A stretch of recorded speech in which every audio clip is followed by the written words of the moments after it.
Jim Horn here, and let's talk a little bit about black and white photography. Particularly, what I would like to talk about are some of the magazines I look at to get inspired. I think that's extremely important. I look at magazines to get an idea of what might I want to do for a project. I don't want to necessarily copy something else that somebody's been doing, but I find that looking at magazines gives me quite a bit of inspiration. In this podcast, I also do the visual stuff with photographers I find in the magazine. And I find that sort of they're like leads. They're like sales leads. Get a hold of somebody. If you like their work, get them on the podcast. But more importantly, I've got, let's see, 1, 2, 3, 4 visual magazines that I look at.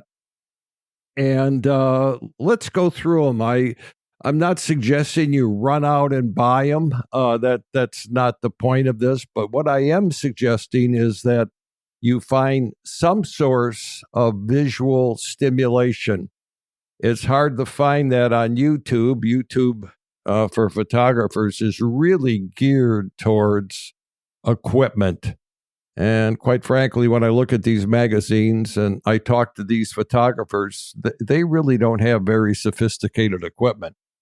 For a matter of fact, some of the equipment is 5, 6, 7 years old and maybe even older, but they're taking beautiful photographs.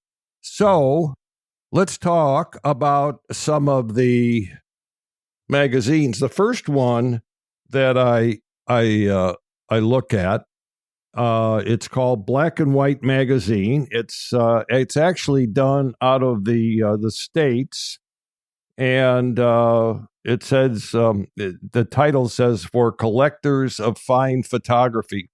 But what I find in this particular magazine is there's a whole host of different kinds of photographers. Most of them are amateur photographers.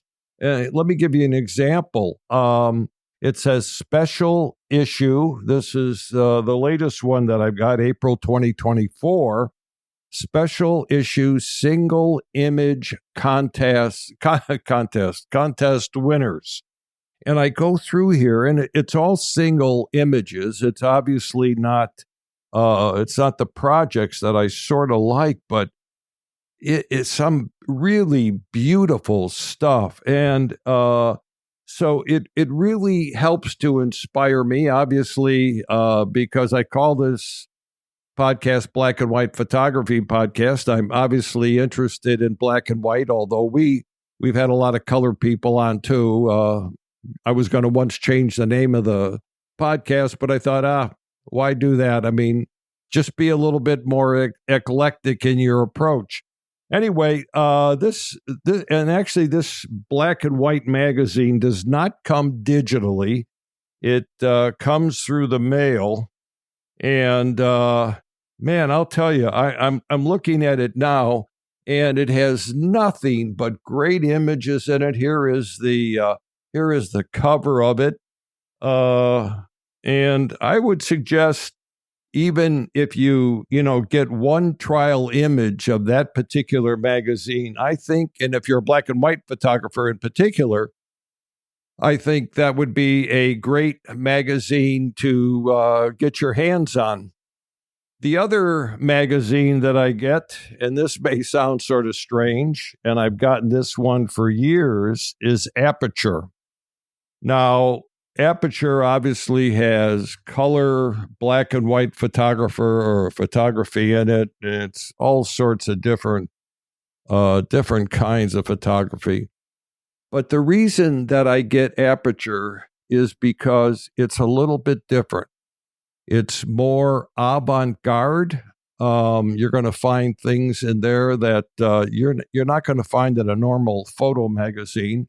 Once again, it's not a magazine that's has equipment in it. It has great stories in it, but more importantly, it has photographs in there that are considerably different than then you're going to see in a lot of different places. And I always think of, when I open the magazine, I always think of, hey, maybe I'm going to Paris Photo through this magazine, looking at it and seeing different images and so forth. So that's another good magazine. I will tell you, it's rather expensive, and I believe it comes through in about I don't get it digitally. It does come through the mail. So I think it comes maybe 6 times a year. But it's sort of my avant-garde approach to photography and getting some idea of what some exceptional photographers are doing or have done and continuing to do as far as their work is concerned. The other one, the other magazine that I get is a black and white magazine out of the UK. I've gotten that one for years now. It's only digital. It's extremely good. It goes now. It's got a European bend to it. In other words, it'll talk about galleries. It'll have, and the galleries are all in Europe, primarily the UK, that spills over a little bit into Germany and to the Netherlands and to some of the other European countries. But it's a great magazine. It's called Black and White Magazine. You can just Google it. You'll find it in its digital form. That's the way that I get it. And boy, I've enjoyed that magazine for years. A little bit different.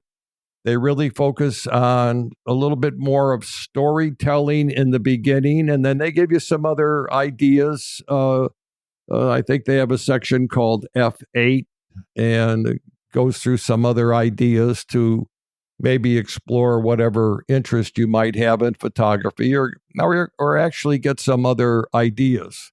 So that's the third magazine that I look at, and I really enjoy that one.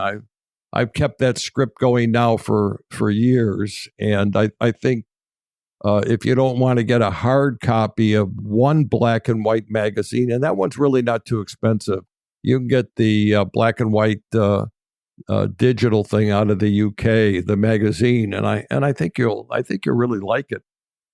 And the fourth place where I get my magazine photography inspiration is from Lenswork. Now, this guy, Bruce Jensen. Yeah, I think that's his last name. This is one of the most prolific photographers or writers about photography that I know of. He gives a 2-minute podcast just about every day. I don't know how he comes up with the topics, quite frankly, but he seems to. But Lenswork also has a phenomenal body of original work, mostly by amateurs, and it's in the Lenswork magazine section. Or if you go online and just type in Lenswork, you'll find the where it's at and so forth.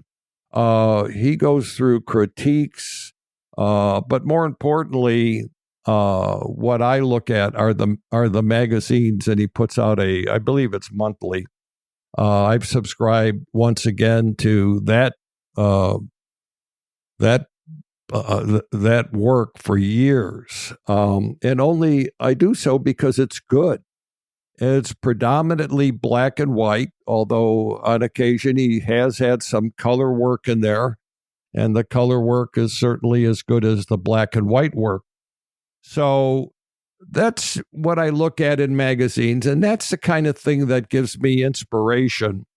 I find that, and this is not bad, but I find that YouTube has a proliferation of equipment, lenses, and so forth. And what it doesn't talk about enough are creating the actual photography image. And I think that's important, because if you visually see, and you can do that through these magazines, if you visually see what other photographers are doing, it will certainly give you inspiration for your next project or your next photograph or whatever it may be.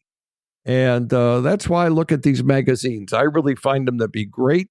That's that black and white magazine out of the States, Aperture, the black and white magazine out of the UK, and then Lenswork. I think if you take just one of those, I think you're going to find your photographic work is going to increase phenomenally, and you're going to get more charged up every day to take that camera out and go out and shoot photographs. Anyway, take care and have yourself a great day.